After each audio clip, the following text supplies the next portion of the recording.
مثال کے طور پر میں آپ کو ایک واقعہ سناتا ہوں. ایک انگریز نے جب لوگوں کو دیکھا کہ مچھلیوں کا شکار کر رہے ہیں نا وہ، تو اس کو بڑا ترس آیا کہ یار ہم مچھلی کے کانٹا لگاتے ہیں، اس کو کھینچتے ہیں اور وہ تڑپتی ہے تکلیف سے، اور یہ تو ظلم ہے جانور پہ. ہمارے پاس کھانے کے اتنے دوسرے ذرائع ہیں کہ مچھلی کو اذیت ناک موت دینے کی ہمیں کیا ضرورت ہے، بلکہ مارنے ہی کی کیا ضرورت ہے. لیکن اس انگریز نے جب یہ دیکھا کہ جس مچھلی کو میں نے چھوڑا ہے احسان کر کے، اس نے چھوٹی مچھلی کو نگل گئی، وہ اس نے کیا کیا، چھوٹی مچھلی کو نگل گئی. تو اس نے کہا یار اس کائنات کا نظام ہی یہی ہے، تو کھاؤ مچھلیاں. بھائی یہ بھی تو اپنی چھوٹی مچھلی کو کھا کے جب نگل رہی ہے تو ہم نے بھی کھا لیا. حالانکہ یہ دلیل، اگر میں ہوتا اس انگریز سے کہتا بھائی یہ دلیل آپ کی ساڑی عقلچ نہیں آندی، اس لیے کہ بڑی مچھلی چھوٹی مچھلی کو اس لیے کھا رہی ہے کہ اس کے پاس پیٹ بھرنے کا اس کے علاوہ آپشن نہیں ہے. آپ کے پاس تو سموسے بھی ہیں، پکوڑے بھی ہیں، گندم بھی ہے، آپ تو ویجیٹیرین بنو نا، آپ کو کیا ضرورت ہے. اور اگر گوشت ہی کھانا ہے تو اس مچھلی کو اذیت ناک بہت دینے کی کیا ضرورت ہے. آپ کے ہاں تو جھٹکے کے گوشت بھی ملتے ہیں، وہ کھا لو آپ. دوسری بات یہ کہ یہ مچھلی چھوٹی مچھلی کو کھا رہی ہے، اس کو عقل نہیں ہے، اس میں سینس نہیں ہے کہ یہ ظلم ہے. آپ کو اللہ نے کیا دی ہے؟ اگر اللہ کو نہیں مانتے تو اتنا تو مانتے ہو کہ انسان کو عقل ملی ہے، خود سے ہی آئی ہو لیکن ہے. آپ تو جان بوجھ کر مار رہے ہو.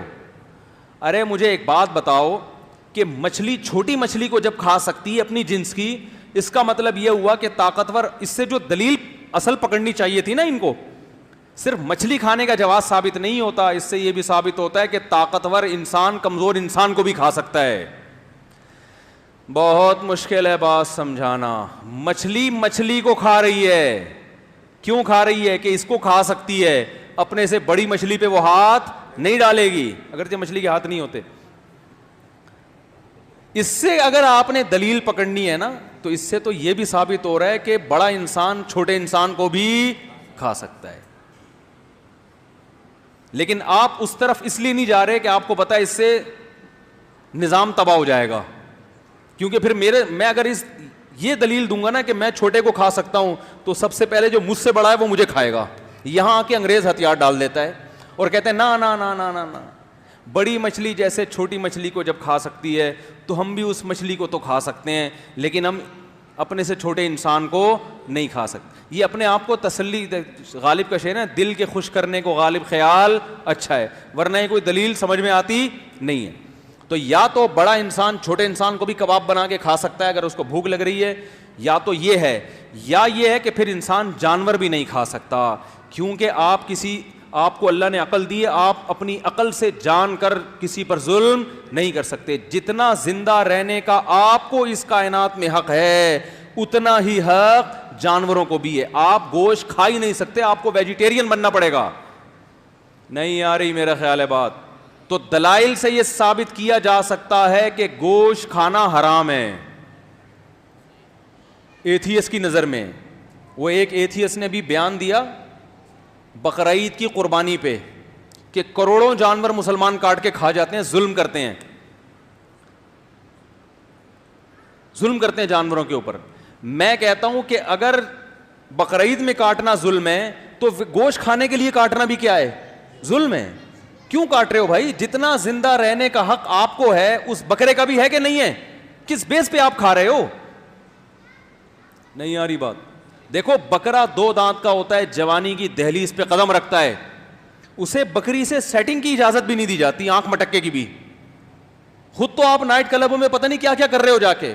بکرا ابھی جوانی کی دہلیز پہ قدم رکھی، اس نے محلے کی 1-2 بکریاں اسے پسند آئی ہیں، ابھی ان کے قریب بھی نہیں گیا، موبائل نمبر نہیں دیا، آپ نے کاٹ کے کیا کر لیا؟ ظلم ہے یا نہیں ہے؟ کس بیس پہ آپ نے اس کی زندگی لی ہے بھائی؟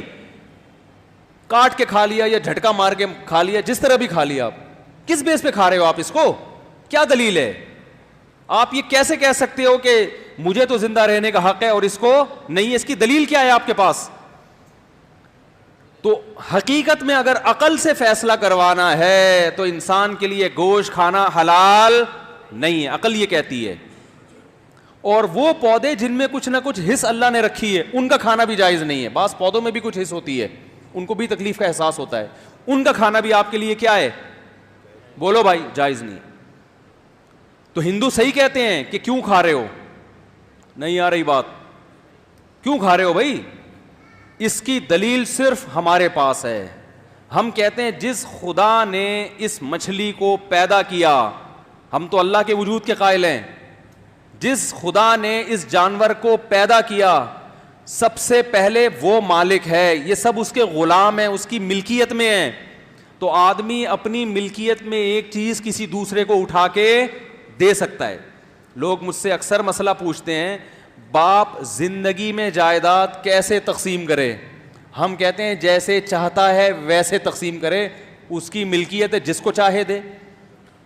ہاں چونکہ مطلق ملکیت نہیں ہے تو اس لیے شریعت نے اس کو حکم دیا باپ کو کہ اولاد میں برابری کرو, بلا ضرورت کمی بیشی مت کرو تاکہ معاشرے میں فساد پیدا نہ ہو. لیکن اللہ تو حقیقی مالک ہے نا. یا میرے پاس ایک موبائل ہے یا گھڑی ہے, میں چاہوں ان کو گفٹ کر دوں, چاہوں ان کو گفٹ کر دوں, میری مرضی. یا میری ایک بکری ہے فار ایگزامپل, میری مرغی ہے, میں چاہوں جس کو مرضی دے دوں. تو حقیقی ملکیت کس کی ہے؟ اللہ کی.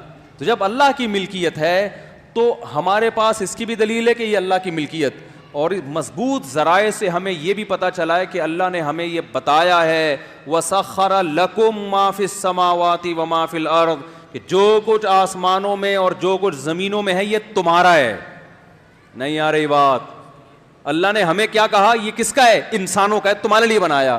تو ہم تو اس خدا کو بھی مانتے ہیں, اس کے کلام کو بھی مانتے ہیں. ہم کہتے ہیں انسان انٹرٹینمنٹ کے لیے بھی جانوروں کو استعمال کر سکتا ہے, پنجرے میں بند بھی کر سکتا ہے, ٹکٹ بھی لگا سکتا ہے, ورنہ تو یہ ظلم ہے نا. اڑتے ہوئے پرندے کو قید کرنا ظلم ہے یا نہیں ہے؟ ہمیں تو اللہ نے بتایا کہ سب تمہارے لیے ہیں بھائی. ہاں ایسا کام نہ کرو کہ ان کو بلا وجہ تکلیف نہ دو, بلا وجہ نہ دو تکلیف. یہ بھی اللہ نے ہمیں بتایا کہ بلا وجہ ان کو تکلیف, بولو بھائی, مت دو. تمہارا کوئی مفاد ہو تو تم ان کو تکلیف بھی دے سکتے ہو, دھوکہ بھی دے سکتے ہو. مچھلی کو دھوکہ ہی تو دیتے ہیں ہم صبح شام. ارے ابھی ہم نے فیصلہ کیا تھا نا کہ دھوکہ بری چیز ہے, تو یہ جانوروں کو بھی پھر دینا بری چیز ہونی چاہیے. ایک آدمی جال لگا کے مچھلی پکڑتا ہے, وہ بھی دھوکہ دے رہا ہے. لیکن اس سے بڑا دھوکہ وہ دے رہا ہے جو کانٹے میں جھینگا لگا کے پھینکتا ہے. حقیقت ہے, ایسے ایسے لوگ جو کردار کے لحاظ سے کبھی کسی کو دھوکہ نہیں دیا, مچھلی کو صرف کباب بنا کے کھانے کے لیے کیا کر رہے ہیں, کانٹے میں جھینگا لگایا, ڈال دیا. مچھلی خوش ہوتی ہے کہ آج حضرت انسان نے باربیکیو کا میرے لیے بھی انتظام کیا ہوا ہے. وہ بھاگتی خوشی سے آتی ہے اور وہ مارتی ہے تو اس کے جبڑے کے اندر وہ سوئی گھستی ہے. دھوکہ ہی ہے. تو ہمارے پاس اس دھوکے کے جائز ہونے کی دلیل ہے کہ اللہ نے کہا یہ تمہارے لیے پیدا کیا. شرافت سے مچھلی کو بلاؤ, آ جائے تو ٹھیک ہے, نہیں تو شر اور آفت کے ذریعے اس کو بلاؤ. دھوکہ دے کے بلاؤ, کوئی چال کرو, کچھ بھی کرو, جائز ہے تمہارے لیے. جو ہے تمہارے لیے, تمہارے کانٹے میں نہیں پھنسے گی تو پھر پیدا میں نے تمہارے لیے کیا اس کو. نہیں آ رہی بات؟ لوگ کہتے ہیں, آج ہم سے مسئلہ پوچھتے ہیں کہ وہ نیلی بتی لگی ہوتی ہے, اس میں مچھر اور مکھیاں جل جل کے ہلاک ہو رہی ہوتی ہیں. ایتھیس کے پاس جانور کو کرنٹ سے مارنے کی کوئی دلیل نہیں ہے کہ اپنے فائدے کے لیے ان مچھروں اور مکھیوں کو کیوں مار رہا ہے تو. نہیں آ رہی بات؟ بھائی تجھے نیند میں سونا ہے تو کیا ان کو بھی تو خدا نے زندگی دی؟ چلو خدا کو نہیں مانتے, یہ بھی تو اسی طرح خود سے پیدا ہو گئے جیسے تم خود سے پیدا ہوئے. بھائی انسان اگر بندر سے پیدا ہوا اتفاق سے, تو مچھر بھی تو اتفاق سے کسی جانور سے پیدا ہو گیا نا. اب آپ کہہ سکتے ہو ہمارے پاس عقل ہے, اس کے پاس عقل نہیں ہے, اس لیے ہماری فضیلت زیادہ. تو بھائی فضیلت زیادہ ہونے سے تو یہ پتہ چلتا ہے کہ آپ کی ذمہ داریاں زیادہ, آپ اپنی بھی حفاظت کریں اور مخلوق کی بھی. آپ تو اس کے محافظ بنے, آپ مار مار کے کھائے جا رہے ہو. اور آپ کہتے ہو گوشت کھانا ضروری ہے, تو کوئی ضروری نہیں ہے. ہندو سبزیاں کھا کے 90 سال جیتے ہیں کہ نہیں جیتے؟ بلکہ ڈاکٹر تو کہتے ہیں جو گوشت نہیں کھاتے وہ زیادہ عرصہ زندہ رہتے ہیں. گوشت کھانے سے بدماشی پیدا ہوتی ہے انسان میں, 4 شادیوں کا شوق پیدا ہوتا ہے, ویسے ہی مر جاتا ہے وہ. گوشت کھانے سے 4 شادیوں کا شوق پیدا ہوتا ہے, شادیاں ہو گئیں تو بہت جلدی مرے گا, نہیں ہوئی تو بھی ٹینشن سے, ڈپریشن سے مرے گا. تو ٹماٹر کھانے سے کچھ بھی نہیں ہوتا, کھاتے رہو سبزیاں, ٹینشن فری زندگی. تو اب مجھے ایک بات بتاؤ کہ ان کمبختوں کے پاس کوئی دلیل نہیں ہے کسی صحیح کو صحیح قرار دینے کی, کسی غلط کو غلط قرار دینے کی. ہاں آپ کہہ سکتے ہیں اسمبلیوں میں جو قانون پاس ہوگا تو جس کو اسمبلی نے اکثریت کے ساتھ کہہ دیا کہ یہ صحیح ہے تو ہم اس کو صحیح مانیں گے, اسمبلی نے اکثریت کے ساتھ جس کو غلط کہہ دیا وہ غلط ہے تو ہم اس کو کیا مانیں گے, غلط. سوال پیدا ہوتا ہے کہ کسی حکومت کو حکومت ماننا, پہلے اس کو تو دلائل سے ثابت کرو, کیوں یہ کیوں اس کو تم کیوں فالو کرو گے, یہ بھی تو تمہاری طرح کے انسان ہے نا. نہیں یار یہ بات میرا خیال ہے.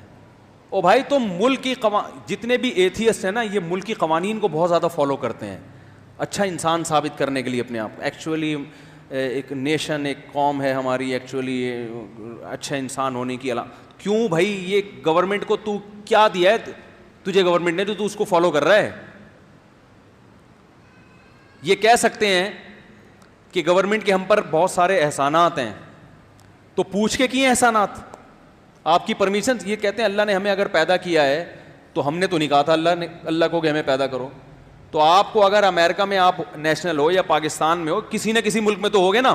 بہت سے لوگ ایسے ہیں جنہوں نے کہا نہیں ہے گورنمنٹ کو, گورنمنٹ نے خود ان کو اپنا شہری مان لیا ہے, کیونکہ گورنمنٹ نے کہا اگر نہیں مانتے تو پتلی گلی سے نکلو یہاں سے.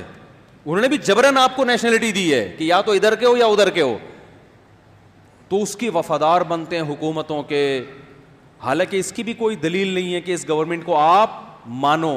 پھر اس میں جو اکثریت قانون بنا رہی ہے وہ قانون انسانیت کے مفاد کو سامنے رکھ کر بنائیں, اس میں سب کا حق بھی ہے. یہ میں ایک چھوٹی سی مثال سے بات سمجھاتا ہوں.